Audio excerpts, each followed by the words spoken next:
I got an email earlier today that said that the prosecution didn't even want to call Fani Willis back to the stand today. I know she was scheduled to be back here this morning. So that didn't happen. So first of all, you all know this gentleman right here. This is the incredible Mr. Attorney Gerald Griggs, president of the state chapter of the NAACP here in Georgia. So what was your position today in the courthouse? Why were you here? Well, again, as we are seeing the election subversion trial, I want to make sure that the focus returned to the actual trial of the defendants that are on trial and make sure they get a fair trial, but make sure the citizens of Fulton County get the truth. And so I wanted to be down here to listen and to hear, to see if there was merit to this motion and to ultimately hope that they get back to the actual practice of law and not go down a rabbit hole of salacious information. Well, when we did our last piece on this case, yes, I don't know if you saw some of the comments, but the comments were kind of brutal. They were brutal? Yeah, very okay. brutal. But you were very candid and very honest about the procedure. Exactly. Based on that, what did you see today? I'll give you my opinion, but I want your opinion on not only the testimony that was presented today, but yesterday. And then we'll talk later about Fani Willis, or DA Fani Willis. But what is your feelings right now? If this were to end today, where do you think this would land? I think the motion is going to be denied. I don't think they've proven any type of connection to any type of illicit behavior that would necessitate the disqualification of the district attorney, nor the dismissal of the indictment. Now, there's been a lot of salacious information about people's characters and about, maybe there was some type of relationship going on between the special prosecutor and the district attorney, but I don't see any criminal behavior nor any behavior that would disqualify anybody. And so again, as a 20-year practicing lawyer, and I know people are in the comments, trying to be sidearm attorneys, I've argued many motions, and the judge appears that he's already made his decision on this case about what's going to happen with this motion. And I think this is going to be like many other motions. You had an evidentiary hearing, you failed to meet your burden, and we move on to the actual, prosecution of the case. So when we last spoke, we talked again about fact of law. What is fact of law opposed to maybe ethic violation or perhaps even bad judgment, right? Yeah. And I think it was two of the latter, bad judgment and maybe some ethics situations. I don't even know if I would go with ethics situations at this point, based on the evidence I've heard, and I've listened to all of the testimony. And again, it's about testimony. They have not made a connection between the district attorney herself profiting off of, financially profiting off of any of the money paid to the special counsel by Fulton County. So I don't see an ethical violation at this point. Now, again, the judge said he'll keep the evidence open with regard to information that was acquired potentially during the attorney-client relationship between Mr. Bradley and Mr. Wade. But, without more, there's no connection. Only thing you have is two consenting adults having a relationship that they've admitted to now. So I don't see an ethical violation. I definitely don't see a violation of the law. And so I think that, at this point, this was a very long fishing expedition. Let's talk about Mr. Bradley. Yes. That hearing just ended. He just left the stand. Yes. And from what I understand, there was some disagreement between Mr. Bradley and Mr. Wade, and it did not end nicely.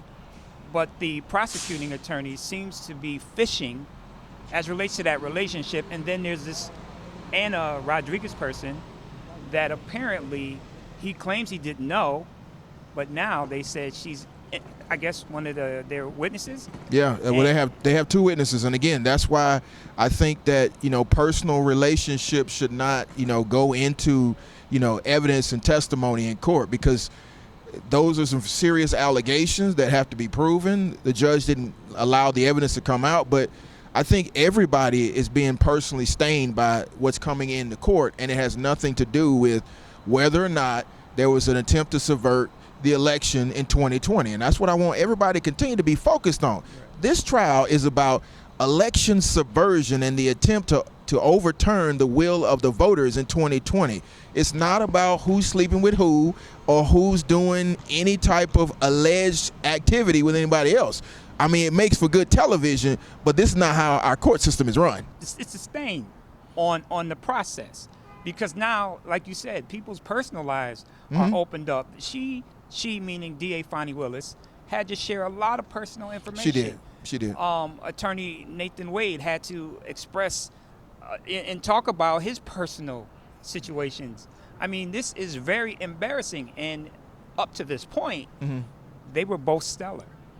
How do you think that they're going to proceed, DA Fani Willis and Attorney Nathan Wade, with moving forward? Do you think that he may step down, or do you think they're going to continue, if this motion is not granted, do you think they're going to continue to work together?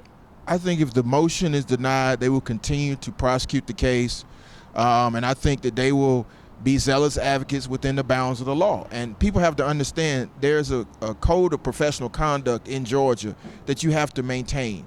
And again, if this motion is not successful, there are possibly going to be sanctions against individuals for bringing the motion. You talked about that the last time, and the one thing that I remember you saying, that if and when this thing gets dismissed or whatever, there's going to be a lot of people who may be dealing with charges and even misconduct for their involvement in this.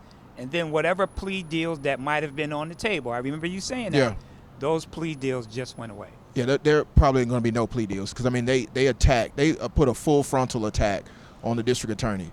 And let's be clear, she's still the sitting district attorney in Fulton County. She's not facing any ethics inquiries by the Georgia bar or by anything that could remove her from this office. So, and again, she's a zealous advocate, so she's not going to be interested in retribution or revenge. But you have to understand, she's now motivated and focused. She had to bring her father down here, her father, to come testify. Let's talk about that. Her father testified today. He reminds me of a father that you and I may have. Yeah. Right? Old school, just straight to the point, and instilling old school values. I remember telling my daughter the same exact thing, that you never depend on a man for whatever.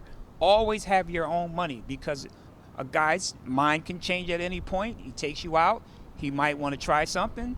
He can't move forward, and all of a sudden he leaves you stranded. Yeah. So that mindset of a father telling his daughter that resonated with me. I know a lot of people say, oh, well, we're not buying that. But as a black father, I've had that conversation with my daughter.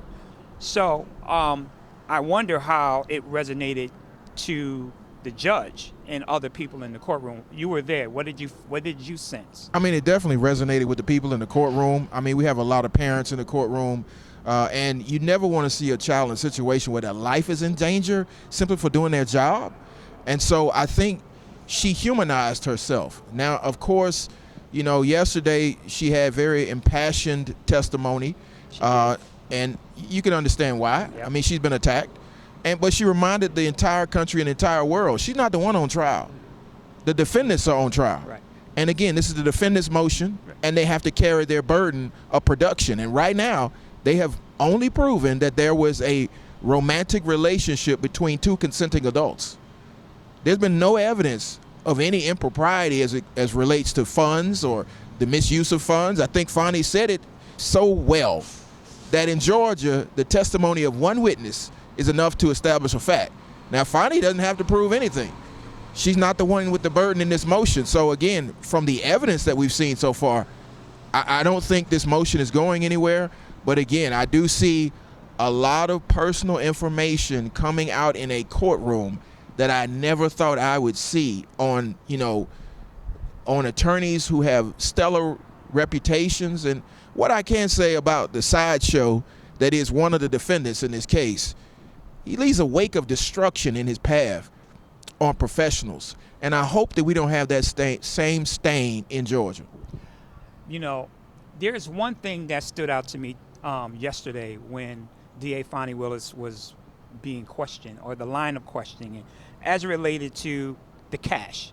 Yeah. It's very obvious to me that the prosecuting attorney was trying to establish a paper trail. So if you paid Mr. Wade cash, DA Fani Willis, did you take it out of the bank? Mm-hmm. Is there receipts that can show you took that amount out of the bank? Or, Mr. Wade, was there a deposit slip for that cash amount. But here's the thing, and again, the burden is on the defense. You can subpoena all that. You have the subpoena power of the court. So all you had to do was find out from Fulton County what bank the monies were deposited in, and then get that paper trail. You don't have to ask the witness. You have those. But when you are in the middle of a case where you don't have the evidence, you try to get the witnesses to produce the evidence. Again, we are in a document-intensive world. We are in a digital world. Bank of America, Citizens Trust, Wells Fargo all have bank trails and paper trails. You can trace this money. Right. But when you are reaching, you start asking the witness to produce the evidence instead of you producing the evidence. I mean, I saw the comments online as related to DA Fani Willis' testimony yesterday, and I have to tell you, people were like, wow, she came out with fire. She did. And rightfully so, as Yeah. we spoke of. Where do you see this going in the next couple of days? Because obviously Monday's a holiday. Yeah. And I believe summary is going to happen fairly quickly. Fairly quickly. So the judge right now is speaking with witness Terrence Bradley to determine if any of the information he has is attorney-client privilege. At some point, the judge will rule on that. If he rules as attorney-client privilege, this thing is over. Because right now, the evidence that's before the trier of fact, which is the judge, is not enough to reach that burden. But if he does, in fact, determine that some of that information is not privileged and it goes to the weight of some of the allegations, they will have more evidentiary hearings. But they need more evidence to overcome their burden. And right now, I don't see this motion being granted, and I see us moving forward with the continuation of more motions until we get to a trial. Why do you think the prosecution didn't call DA Fani Willis back to stand today? What more do they need to prove? I mean, the entire world saw her yesterday, saw her defiant, saw her take over the courtroom, saw her, for lack of the better term, wipe the floor with some of these lawyers. I don't really think she needed to prove anything else. Again, she's not the one carrying the burden in this motion. I think she said that. So what I think a lot of people miss on Fani, and this is me taking my NAACP hat off. This is me being a trial attorney from Atlanta. She's one of the best trial attorneys in Georgia. You put her on the stand. You didn't appear prepared for her answers, and now you're backpedaling. And so I don't know how I know how you prove your case, but I don't think they have proven their case yet. Well, there you have it from the man that was in the courtroom. We're all outside the courtroom, and it's been a circus-like atmosphere. It Not is. as much today as it was yesterday, because the star was DA Fani Willis. Let's just keep it real, right? So I believe that the circus will probably come back during the summary of this whole thing, and we'll be here. And we always appreciate our guy right here, Attorney Gerald Griggs. He always comes with the real. He always comes with a perspective that sometimes people don't want to accept, but it is what it is. The law is what it is. Yeah, the law is based on facts and evidence, not your feelings. And, it is a circus out here. I mean, I see all kinds of cameras and all kinds of things, but we have to focus on the actual evidence that comes in. And we all saw the live stream. We all saw the evidence come in, and we have to ask the question, where's the evidence? So, it's one thing to file a motion, another thing to prove it. I'm still looking for the evidence, but from what I've heard in the last 2 days, I don't think this motion survives. I mean, it was a fishing expedition, if you ask me. And I was being objective because I was kind of concerned. I'm like, is there, like you said, are they there? I didn't see it, and I'm looking for it. I have no axe to grind. I don't. To me, wherever the truth ends, that's where it ends. Yeah. And I think, putting my NAACP hat back on, I think that's the main focus of everybody here. We want to know what actually happened in the 2020 election and whether or not laws in Georgia were broken. We need to get back to that and not this other stuff about who potentially is sleeping with whom. We don't care. Listen, in Georgia, it's not against the law for two consenting adults to have a relationship. Now, if that relationship taints through some illicit or illegal activity, something in the case, then you have a case. But from what we heard in court from right now, that hasn't been met. That burden has not been carried. That threshold has not been reached. Well, there you have it. We're going to wrap this up. We've been here all day outside the Fulton County Courthouse waiting to see what happened. In my opinion, very uneventful. But we will see what happens when the summary process happens to see whether or not DA Fani Willis and her prosecuting team will be disqualified or not from this monumental case with Donald Trump and the rest of the co-defendants. So thanks for joining us, and remember, MVP TV Network, we're always there.